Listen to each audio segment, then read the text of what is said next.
നമസ്കാരം. മലയാളി വാർത്ത ആനുകാലികത്തിലേക്ക് സ്വാഗതം. ചേട്ടാ നമസ്കാരം. നമസ്കാരം. കേരള ചരിത്രത്തിലെ ഒരു വലിയൊരു തോൽവിയാണ് ഇടതുപക്ഷം നേരിട്ടത്. വലിയൊരു തിരിച്ചുവരവാണ് നമ്മുടെ UDF സർക്കാർ നടത്തിയിരിക്കുന്നത്. ഈ ഒരു പരാജയത്തിന് ശേഷം ഇനി അടുത്തതൊരു CPM-നെ നയിക്കാനായിട്ട് ഒരു അതിശക്തനായിട്ടുള്ളൊരു നേതാവ് ആരായിരിക്കും മുന്നിലേക്ക് വരിക എന്നുള്ളൊരു ചോദ്യം ഉണ്ടായിരുന്നു. പക്ഷേ ഏറ്റവും ഒടുവിൽ പിണറായി വിജയൻ എന്ന പേരിൽ തന്നെയാണ് ആ ഒരു തീരുമാനം എത്തിച്ചേർന്നത്. പക്ഷേ ഈ കഴിഞ്ഞ ഇപ്പോൾ നടന്നിട്ടുള്ള നിയമസഭകളൊക്കെ തന്നെ എടുത്തു നോക്കുകയാണെങ്കിൽ കൃത്യമായിട്ട് ഒരു പ്രതിപക്ഷ നിരയെ സഭയിൽ വളരെ ആർജവത്തോടു കൂടിയിട്ട് അവരുടെ പല കാര്യങ്ങളും ഉന്നയിക്കാനുള്ള ഒരു കരുത്ത് പിണറായി വിജയനുണ്ടോ? അല്ലെങ്കിൽ പിണറായി വിജയൻ എന്ന് പറയുന്ന വളരെ കരുത്തനായിട്ടുള്ളൊരു നേതാവ്, അദ്ദേഹത്തിൻ്റെ ഒരു കരുത്ത് ചോർന്നു പോകുന്നുണ്ടോ? അല്ലെങ്കിൽ പാർട്ടിയിൽ തന്നെ ഒരു ഒറ്റപ്പെട്ട ഒരു അവസ്ഥ അദ്ദേഹത്തിന് വരുന്നുണ്ടോ എന്നുള്ള പല സംശയങ്ങളും വരുന്നുണ്ട്. അതിനിടയിലാണ് ഈ പാളയത്തിൽ പട എന്ന് പറയുന്നത് പോലെ അദ്ദേഹത്തിൻ്റെ പാർട്ടിക്കുള്ളിൽ തന്നെ പലതരത്തിലുള്ള സ്വരങ്ങൾ അദ്ദേഹത്തിനെതിരെ ഉയർന്നുകൊണ്ടിരിക്കുന്നത്, രഹസ്യമായിട്ടും പരസ്യമായിട്ടും. ഇപ്പോൾ കുറച്ചുകൂടി ആളുകൾ അത് പറഞ്ഞുകൊണ്ട് രംഗത്ത് വരുന്നുണ്ട് എന്നുള്ളതാണ്. അപ്പോൾ ഇനി അങ്ങോട്ടുള്ള ഒരു CPM-ന്റെ ഒരു 5 വർഷക്കാല ഭരണത്തിനിടയിൽ എത്രത്തോളം ഈ ഒരു പാർട്ടിയെ ഉയരത്തിലേക്ക് കൊണ്ടുവരാനായിട്ട് അല്ലെങ്കിൽ ശക്തമായിട്ട് മുന്നോട്ട് നയിക്കാൻ പിണറായി വിജയനെ കൊണ്ട് സാധിക്കുമോ? അതില്ല എന്നതിൻ്റെ ഒട്ടനവധി സൂചനകൾ പുറത്തു വന്നു കഴിഞ്ഞു. പിണറായി വിജയൻ്റെ ഇപ്പോഴത്തെ ദിനചര്യ എങ്ങനെയാണ്? രാവിലെ നിയമസഭയിലേക്ക് എത്തുക, ഭരണപക്ഷത്തു നിന്നും പരമാവധി വാങ്ങിക്കൂട്ടുക, തിരിച്ച് വീട്ടിൽ പോവുക എന്നാണ്. സ്വന്തം പാളയത്തിൽ നിന്ന് പോലും തൊട്ടടുത്തിരിക്കുന്ന MLA, സ്വന്തം പാർട്ടിയുടെ MLA പോലും എന്തെങ്കിലും പറയൂ എന്ന് ക്ഷോഭിതനായി പറയുന്നത് നമ്മൾ കേൾക്കുന്നുണ്ട്. അപ്പോൾ പ്രതിപക്ഷ സ്ഥാനത്ത് ഇരിക്കാൻ പിണറായി വിജയന് ചേരുന്നതല്ല പ്രതിപക്ഷ നേതൃസ്ഥാനം എന്ന് അദ്ദേഹം തന്നെ തെളിയിച്ചുകൊണ്ടിരിക്കുകയാണ്. അദ്ദേഹം തീർച്ചയായിട്ടും ഒരു വയസ്സുള്ള അല്ലെങ്കിൽ സീനിയർ ആയിട്ടുള്ള ഒരു നേതാവാണ്. VD സതീശൻ അദ്ദേഹത്തിനേക്കാൾ അല്പക്കൂടി ചെറുപ്പമാണ്. അപ്പോൾ അങ്ങനെയുള്ള ഒരു നേതാവിനെ നേരിടാൻ ഒരു പക്ഷേ പ്രായാധിക്യമുള്ള ഒരു നേതാവിന് കഴിയുമോ എന്നൊക്കെ ചിന്തയൊക്കെയുണ്ട്. പക്ഷേ ഈ സമയത്താണ് നമ്മൾ VS അച്യുതാനന്ദനെ ഓർക്കേണ്ടത്. 80കളിലും 85 വയസ്സിലുമൊക്കെ ആർജവത്തോടുകൂടി പ്രതിപക്ഷ നേതാവ് എന്ന നിലയിൽ എണീറ്റ് നിന്ന് സ്പീക്കറെ പോലും വെല്ലുവിളിക്കുന്നത് നമ്മൾ കണ്ടിട്ടുണ്ട്. അപ്പോൾ ആ നിലയിലേക്കൊന്നും എത്താൻ പിണറായി വിജയന് സാധിച്ചിട്ടില്ല എന്ന് അദ്ദേഹം തെളിയിച്ചുകൊണ്ടിരിക്കുകയാണ്. അധികാരത്തിൻ്റെ ഒരു മറവിൽ ഈ പണ്ട് സ്വർണ്ണക്കടത്ത് കേസ് വന്നപ്പോൾ സ്വപ്ന സുരേഷും അതുപോലെ തന്നെ ശിവശങ്കറും ഒക്കെ പിണറായി വിജയനെക്കുറിച്ച് പറഞ്ഞ ഒരു കാര്യമുണ്ട്. ഈ ചൂണ്ടിക്കാണിക്കുന്നിടത്ത് ഒപ്പിടുന്ന നേതാവാണ്, ചൂണ്ടിക്കാണിക്കുന്നിടത്ത് ഒപ്പിടുക എന്നത് മാത്രമാണ് അദ്ദേഹത്തിൻ്റെ പണിയെന്നാണ്. അതായത് ഭരണം നടത്തിയിരുന്നത് മറ്റാരോ ആണ്, ഇദ്ദേഹം അവിടെ ഒരു ബിംബത്തെ പോലെ ഇരുന്നു കൊടുത്തു എന്നതാണ് നമ്മൾ കഴിഞ്ഞ 10 വർഷം ഇതിൽ നിന്ന് അനുമാനിക്കേണ്ടത്. 10 വർഷം ഭരണത്തിലിരുന്ന് പുറത്തേക്കിറങ്ങുന്ന ഒരു മുഖ്യമന്ത്രിയുടെ അനുഭവ സമ്പത്ത് വെച്ച് പുതിയ ഒരു ഭരണസമിതിയെ അല്ലെങ്കിൽ പുതിയ ഒരു സർക്കാരിനെ, പ്രത്യേകിച്ച് 10 വർഷം അവർ പ്രതിപക്ഷത്തിരുന്നിട്ട് തിരിച്ചു വരുന്നതാണ്, പുതിയ ഒരു ഗവൺമെൻറ്റിനെ സമ്മർദ്ദത്തിലാക്കാൻ കഴിയുന്നില്ല എങ്കിൽ അപ്പോൾ പിന്നെ ആ നേതാവിൻ്റെ കഴിവിനെക്കുറിച്ച് എങ്ങനെയാണ് നമ്മൾ വിലയിരുത്തേണ്ടത്? കാരണം 2016 തെരഞ്ഞെടുപ്പിൽ ഈ പിണറായി വിജയനെ മുഖ്യമന്ത്രി സ്ഥാനത്തേക്ക് ഉയർത്തി കാണിക്കാൻ സ്വന്തം പാർട്ടിക്ക് പോലും ആത്മവിശ്വാസമില്ലായിരുന്നു. കാരണം പിണറായി വിജയനെ ഉയർത്തി കാണിച്ചാൽ വരാനിരിക്കുന്ന വിജയം വഴിയിൽ തങ്ങുമോ എന്നൊരു ഭയം CPM-നുണ്ടായിരുന്നു. ഉമ്മൻചാണ്ടിക്കെതിരെ സോളാർ കടത്തടക്കമുള്ള ആരോപണങ്ങൾ ഉയർന്ന് ആ സർക്കാർ നശിച്ച് നിലംപരിശായി കിടക്കുമ്പോൾ വിജയം സുനിശ്ചിതമായിരുന്ന സമയത്ത് പോലും CPM പിണറായി വിജയനെ മുഖ്യമന്ത്രി സ്ഥാനത്തേക്ക് ഉയർത്തിക്കാട്ടിയില്ല. അതിൻ്റെ ഒരു കാരണമുണ്ട്. അതിപ്പുറത്ത് VS അച്യുതാനന്ദൻ ഉണ്ടായിരുന്നു എന്നുള്ളത് കൊണ്ടാണ്. VS അച്യുതാനന്ദൻ മത്സര രംഗത്തുണ്ട്. അതുകൊണ്ട് തന്നെ മുഖ്യമന്ത്രി സ്ഥാനാർത്ഥിയായി പരസ്യമായി പ്രഖ്യാപിക്കാൻ CPM-ന് സാധിച്ചില്ല. പക്ഷേ രഹസ്യമായി പാർട്ടിക്കുള്ളിൽ പിണറായി വിജയനായിരിക്കും മുഖ്യമന്ത്രി എന്ന് ഒരു ധാരണ എത്തിയതിന് ശേഷമാണ് തിരഞ്ഞെടുപ്പ് നടക്കുന്നത്. പിന്നീട് VS അച്യുതാനന്ദനെ കാണിച്ചിട്ടാണ് പിൻവാതിലിലൂടെ പിണറായി വിജയൻ മുഖ്യമന്ത്രിയാകുന്നത്. പക്ഷേ 2021 തിരഞ്ഞെടുപ്പായപ്പോൾ PR വർക്കുകളുടെ ഒരു സഹായം കൊണ്ട് പിണറായി വിജയൻ എന്നൊരു നേതാവിനെ ബിൽഡ് ചെയ്യാൻ കോടിക്കണക്കിന് രൂപ ചെലവഴിച്ച് CPM-ന് സാധിച്ചു. അവിടെ പ്രളയവും കോവിഡ് പോലെയുള്ള വിഷയങ്ങൾ അതിനെ രാഷ്ട്രീയവൽക്കരിച്ചുകൊണ്ട് കിറ്റ് പോലെയുള്ള ജനപ്രിയ നടപടികൾ പ്രഖ്യാപിച്ചുകൊണ്ട് പിണറായി വിജയൻ എന്നൊരു ഇമേജിനെ അവർ സൃഷ്ടിച്ചെടുത്തു. ഇതിന് പിന്നിൽ ഒരു കൂട്ടം ആളുകളാണ് എന്ന് ഇപ്പോഴാണ് കേരളം അറിയുന്നത്. അല്ലെങ്കിൽ നേരത്തെ അറിയാമായിരുന്നു, ഇപ്പോഴാണ് കേരളം അതെന്ന് മനസ്സിലാക്കുന്നത്. അപ്പോൾ അങ്ങനെ ഒരു പിണറായി വിജയനെ ബിൽഡ് ചെയ്തതുകൊണ്ട് 2021 തുടർഭരണം കിട്ടി. അത് പിണറായി വിജയനെ ബിൽഡ് ചെയ്തതുകൊണ്ട് മാത്രമല്ല, ഇപ്പുറത്ത് കോൺഗ്രസിൻ്റെയും UDFിൻ്റെയും ഒക്കെ കെടുകാര്യസ്ഥത കൊണ്ട് കൂടിയായിരിക്കണം അവിടെ ഒരു തുടർഭരണം ലഭിക്കുന്നു. ഈ തുടർഭരണം ലഭിച്ചതോടുകൂടി പിണറായി ക്യാപ്റ്റനായി. ആ ക്യാപ്റ്റൻ സ്ഥാനത്ത് ഇരുന്നു കൊണ്ട് പിന്നെ ഒരു ചക്രവർത്തിയെ പോലെയാണ് പിണറായി വിജയൻ ഭരിച്ചത്. ഇതെല്ലാം വെറുമൊരു മൂടുപടം മാത്രമായിരുന്നു എന്ന് നമുക്കിപ്പോൾ മനസ്സിലാക്കാൻ സാധിക്കും. ത്തിൽ നിന്ന് മാറിയെങ്കിലും ആ നേതൃഗുണം ഉപേക്ഷിക്കാതെ ആ നേതൃഗുണം എന്ന ഒന്നുകൊണ്ട് മാത്രം ശക്തമായി പ്രതിപക്ഷത്തിരിക്കാൻ പിണറായി വിജയന് സാധിക്കണമായിരുന്നു. അങ്ങനെ സാധിക്കില്ല എങ്കിൽ പിണറായി വിജയൻ എന്ത് ചെയ്യണമായിരുന്നു? ശക്തമായ പിണറായി വിരുദ്ധ വികാരം, ശക്തമായ ഭരണവിരുദ്ധ വികാരം. അതുകൊണ്ടാണല്ലോ CPM-ഉം LDFും എല്ലാം തകർന്നടിഞ്ഞു പോയത്, 100-ലധികം സീറ്റുകൾ നേടി UDF വിജയിച്ചത്. അപ്പോൾ അങ്ങനെയാണെങ്കിൽ അവിടെ വെച്ച് പിണറായി വിജയൻ പണി നിർത്തണമായിരുന്നു. MLA ആയിരുന്നോട്ടെ, പക്ഷേ പ്രതിപക്ഷ നേതൃസ്ഥാനം അത് പാർട്ടിയിലെ യുവാക്കളായിട്ടുള്ള ആരെങ്കിലും, PD സതീശനുമായി കൊമ്പ് കോർത്ത് നിൽക്കാൻ കഴിയുന്ന ആർക്കെങ്കിലും കൊടുക്കണമായിരുന്നു. എഴുതി വെച്ച പേപ്പറിലുള്ളത് മാത്രം വായിക്കാൻ അറിയുന്ന ഒരു പ്രതിപക്ഷ നേതാവിനെ കൊണ്ട് എത്ര കാലം മുന്നോട്ട് പോകാൻ കഴിയും? പക്ഷേ പാർട്ടി ഈ പിണറായി വിജയനെയാണ് തിരഞ്ഞെടുത്തത്.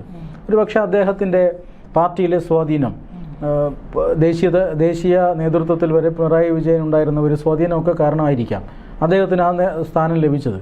പക്ഷേ അതിൽ ബഹുഭൂരിപക്ഷം CPM MLA-മാരും തൃപ്തരല്ല, LDF MLA-മാരും തൃപ്തരല്ല. അതുകൊണ്ടാണല്ലോ ഒരു കാലത്തും ഇല്ലാത്ത വിധത്തിൽ ഞങ്ങൾക്ക് പ്രതിപക്ഷ ഉപനേതാവ് സ്ഥാനം വേണമെന്ന് പറഞ്ഞുകൊണ്ട് CPI ഇപ്പോൾ രംഗത്ത് വന്നിരിക്കുന്നത്. അപ്പോൾ ഈ പ്രതിപക്ഷ നേതൃസ്ഥാനം ദുർബലമാണ്, അല്ലെങ്കിൽ പ്രതിപക്ഷം ദുർബലമായി കൊണ്ടിരിക്കുന്നു. നമ്മൾ കഴിഞ്ഞ ദിവസം കണ്ടതാണ് UDFിൻ്റെ ആക്രമണം, ഭരണപക്ഷത്തിൻ്റെ ആക്രമണത്തിൽ നമ്മുടെ മുൻമന്ത്രിയായിരുന്ന K. രാജൻ തലയ്ക്ക് കൈയും കൊടുത്തിരിക്കുന്നത് കണ്ടു. മരുമകൻ, അതായത് പിണറായി വിജയൻ്റെ മരുമകൻ മുഹമ്മദ് റിയാസ് മൂക്കിന് കൈ കൊടുത്തിരിക്കുന്നു. സജി ചെറിയാൻ തല ഉയർത്തി നോക്കാൻ കഴിയാതെ കുനിഞ്ഞിരിക്കുന്നു. മുഴുവൻ ആക്ഷേപ വർഷമാണ് ഭരണപക്ഷത്തു നിന്നും വരുന്നത്. ഒന്നും പറയാതെ കുനിഞ്ഞിരിക്കുന്ന പ്രതിപക്ഷ നേതാവ്. അവസാനം KN ബാലഗോപാൽ എണീറ്റിട്ട് ഇത് കേട്ടുകൊണ്ട് നമ്മളിവിടെ ഇരിക്കണോ, LOP എന്തെങ്കിലും തുറന്ന് പറയൂ എന്ന് പറഞ്ഞ് ഇതിന് ശേഷമാണ് കേരളത്തിൻ്റെ മുന്നിൽ പിണറായി വിജയൻ ഇത്രയധികം ലഭ്യനായി പോയ ഒരു നിമിഷമില്ല. എന്തെങ്കിലും ഒന്ന് പറയേ എന്ന് തൊട്ടടുത്തിരിക്കുന്ന ആൾ വിളിച്ചെഴുന്നേൽപ്പിച്ച് വിടുന്ന ഒരവസ്ഥ. അതിനുശേഷം ഞാനിതാ പോകുന്നു എന്ന് പറഞ്ഞ് വോക്കൗട്ട് പ്രഖ്യാപിക്കുന്നു. അങ്ങനെ എല്ലാവരും പോകുന്നു.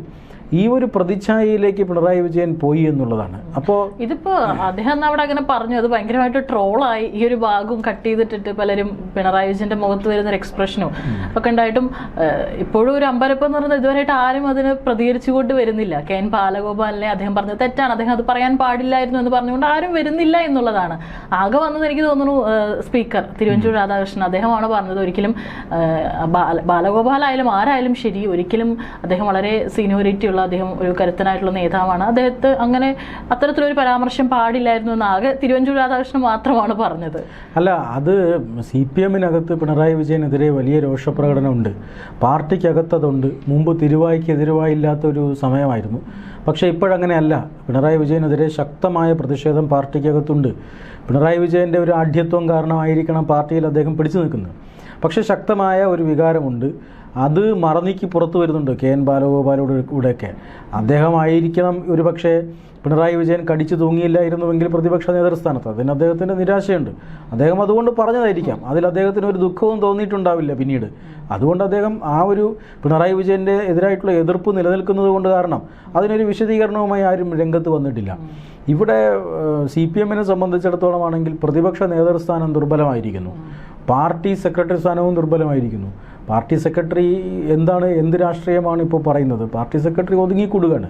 അപ്പോൾ മൊത്തത്തിൽ ഒരു നേതൃദാരിദ്ര്യം CPM-നും LDF-നും വന്നിരിക്കുന്നു. ഇന്നിപ്പോൾ കഴിഞ്ഞ ദിവസം ഈ CPI-യുടെ ഒരു ആവശ്യം, പ്രതിപക്ഷ ഉപനേതാവ് സ്ഥാനം വേണമെന്നുള്ള ആവശ്യം, അത് വാർത്താലേഖകർ പിണറായി വിജയനോട് ചോദിച്ചപ്പോൾ അദ്ദേഹം ക്ഷോഭിക്കുകയാണ് ചെയ്തത്. അദ്ദേഹം പറഞ്ഞു അതൊക്കെ അടഞ്ഞ അധ്യായമാണ്, നിങ്ങളതിനെക്കുറിച്ച് ചിന്തിക്കേണ്ട കാര്യമില്ല. ഈ പ്രതിപക്ഷ നേതാവിനെ തിരഞ്ഞെടുത്തത് LDF-ൽ ചർച്ച ചെയ്തിട്ടാണോ? അല്ല, അത് CPM-ൽ മാത്രം ചർച്ച ചെയ്തിട്ടാണ്. അപ്പോൾ പിന്നെ ഉപനേതാവ് എന്തിനാണ് LDF-ൽ ചർച്ച ചെയ്യുന്നത് എന്നൊക്കെയാണ് പിണറായി വിജയൻ ചോദിച്ചത്.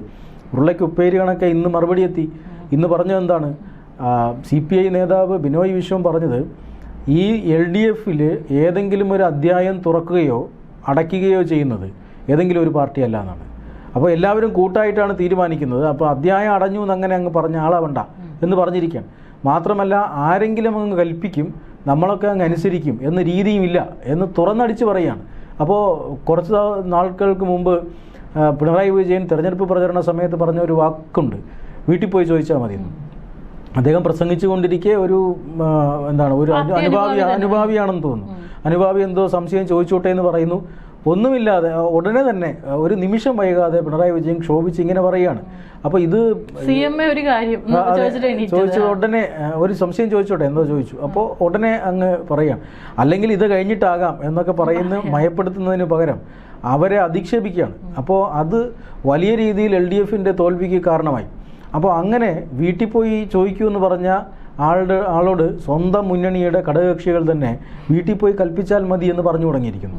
അപ്പോൾ അത്രമാത്രം ഒരു നേതാവിൻ്റെ ഇമേജ് ഇടിഞ്ഞു താണിരിക്കുന്നു. ഒരു കാരണവശാലും ഒരു നേതാവിൻ്റെ ഇമേജ് ഇത്രയും ഇടിയുമ്പോൾ അയാൾ അധികാരത്തിൽ കടിച്ചു തൂങ്ങാറില്ല.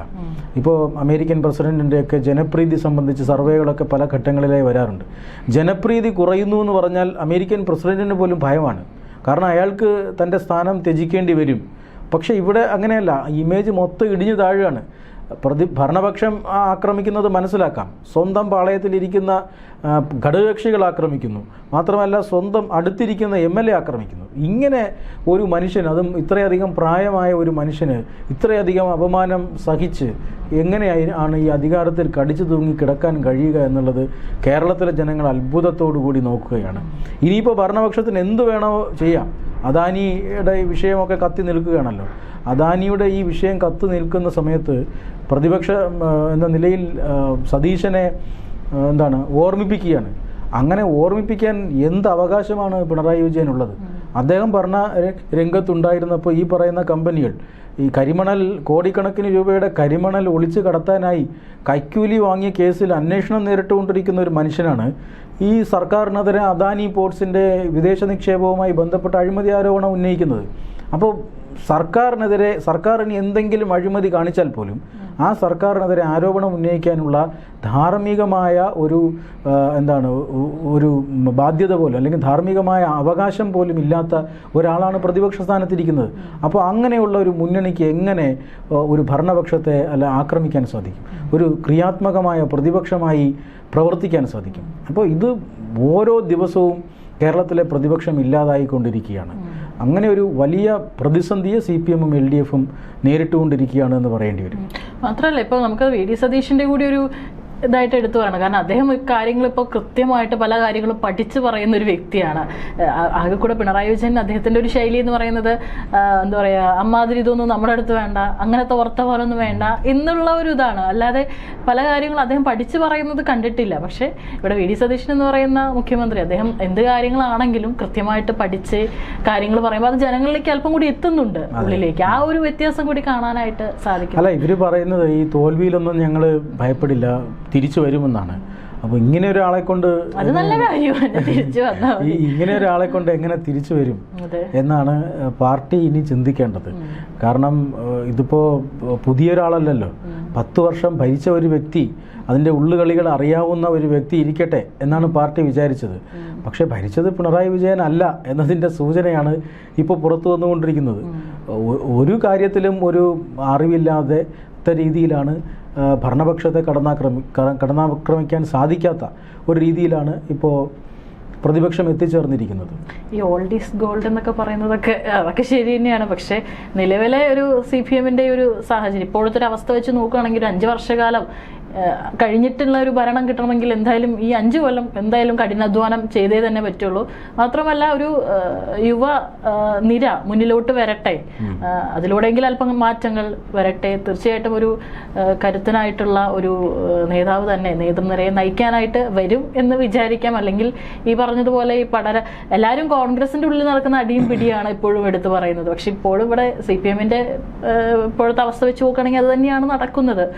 തീർച്ചയായിട്ടും കാത്തിരുന്ന് തന്നെ കാണാം എത്രത്തോളം മുൻ മുഖ്യമന്ത്രിയായിരുന്ന 10 വർഷത്തോളം കാലം കേരളത്തെ ഭരിച്ചിട്ടുള്ള ഇപ്പോൾ പ്രതിപക്ഷ നേതാവായിരിക്കുന്ന പിണറായി വിജയൻ എന്ന് പറയുന്ന ഒരു നേതാവിനെ സ്വന്തം നേതൃനിരയെ എത്രത്തോളം മുന്നിലേക്ക് കൊണ്ടുവരാം എന്നുള്ളതിന് ഈ വരും ദിവസങ്ങളിൽ നമുക്ക് കാണാനായിട്ട് സാധിക്കും.